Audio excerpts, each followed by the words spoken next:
Olá, tudo bem? Seja bem-vindo a mais um episódio da nossa série Por que eu acredito? E o tema de hoje é Por que eu acredito que o juízo de Deus se aproxima? Muitas pessoas dizem que falar de juízo é coisa do passado. Outros afirmam que o juízo contradiz o amor de Deus. E há quem pense que o juízo acontece no momento da morte ou que simplesmente não existe. Mas afinal, a Bíblia realmente ensina um juízo final? E se ensina, por que ele é necessário? Sim, a Bíblia ensina isso de forma clara, coerente e progressiva. Porém, antes de responder como será o juízo, tema que estudaremos nos próximos episódios, precisamos responder por que ele existe.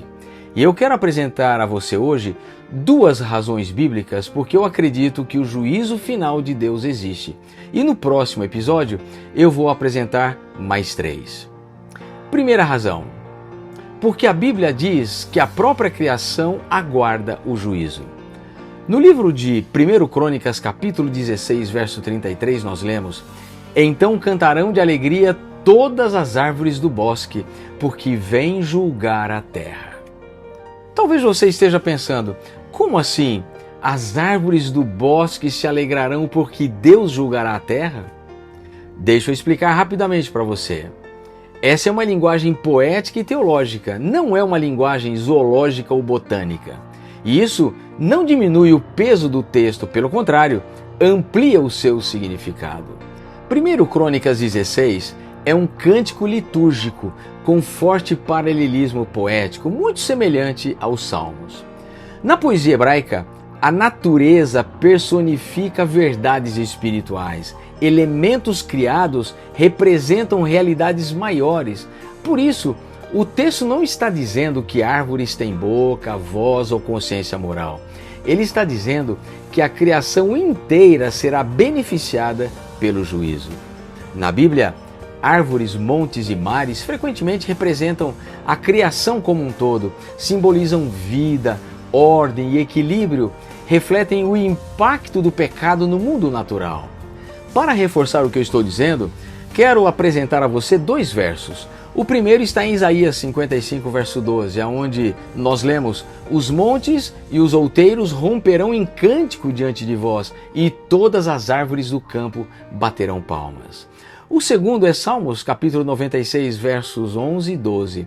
Ali o salmista diz: Ruja o mar, exulte o campo, então cantarão todas as árvores. Note, em todos esses textos, a mensagem é a mesma. A criação reage positivamente à ação redentora de Deus.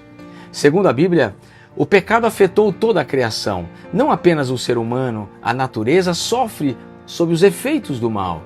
É por isso que o apóstolo Paulo, em Romanos 8, 19 a 22, diz: A criação aguarda ansiosamente a revelação dos filhos de Deus e geme.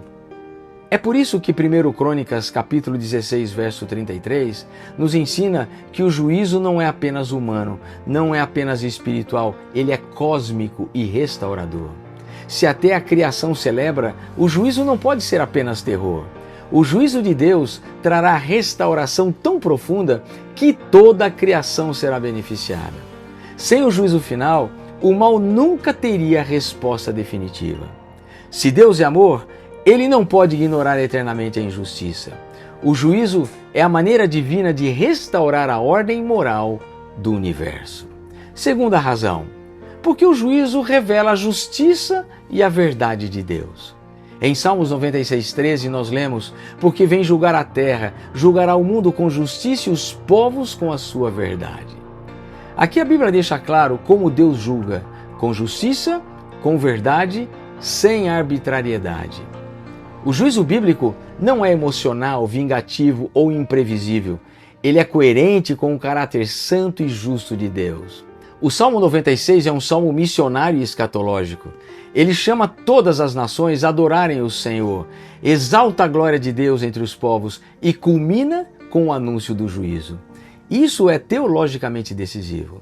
O juízo não é apresentado como ameaça, mas como o clímax da boa notícia de que Deus reina.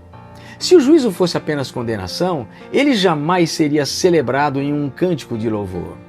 Esse verso não aparece em um contexto de medo, mas de celebração, adoração e esperança. Isso já nos diz muito sobre o significado bíblico do juízo. A expressão "porque vem" aparece 2 vezes no hebraico original, o que indica certeza absoluta, proximidade e inevitabilidade. Portanto, o juízo não é uma hipótese. Segundo a Bíblia, ele é uma realidade estabelecida por Deus. O salmista diz que ele julgará o mundo. O termo mundo no hebraico indica toda a humanidade, todas as nações, sem exceção. Isso elimina a ideia de um juízo limitado a Israel, restrito a um grupo religioso ou meramente simbólico. O juízo bíblico é universal, justo e imparcial. O salmista também diz que Deus julgará com justiça, ou seja, o padrão moral absoluto de Deus. A palavra justiça na Bíblia não é apenas legalidade, é fidelidade ao caráter de Deus, é retidão moral perfeita. Por isso, o juízo de Deus não depende da opinião humana, da cultura, de poder político. Ele é medido pelo caráter santo e justo de Deus. Isso corrige 2 distorções comuns: o medo de um Deus arbitrário e a ideia de um Deus permissivo. Por fim, o salmista diz que Deus julgará o mundo com sua verdade, ou seja, ele julgará com transparência total. A palavra verdade no hebraico carrega o sentido de fidelidade, confiabilidade e firmeza. Portanto, o juízo de Deus é coerente, transparente e fiel às promessas feitas. Nada será ocultado, distorcido ou injusto. Essa é a ideia central na teologia do juízo investigativo. O juízo não existe para Deus descobrir algo, mas para revelar ao universo que Ele é justo. O Salmos 96:13 é a base veterotestamentária da mensagem do primeiro anjo: temei a Deus e dai-lhe glória, pois é chegada a hora do seu juízo. Apocalipse 14, verso 7. Ambos anunciam o juízo como evento certo, ambos o associam à adoração e ambos o vinculam à justiça e à verdade de Deus. Portanto, o juízo é parte do Evangelho eterno, não sua negação. O juízo na Bíblia não é o momento em que Deus perde a paciência, mas o momento em que Ele revela plenamente sua justiça e a sua fidelidade. Por isso, o juízo final não ameaça os que confiam em Deus. Ele anuncia que o reinado do mal tem prazo para terminar. Portanto, negar o juízo é, na prática, questionar a justiça divina. O que você pensa sobre o que nós conversamos hoje? Na próxima semana vamos avançar no tema. Então deixa abaixo aí os seus comentários, porque na próxima semana eu vou apresentar mais 3 razões por que eu acredito no juízo final de Deus. Espero que você não perca. Compartilhe esse vídeo, inscreva-se em nosso canal e com a bênção de Deus nos encontraremos em breve em nosso próximo episódio do Porquê Eu Acredito. Deus abençoe você, Deus abençoe a sua família. Um forte abraço. Tchau, tchau.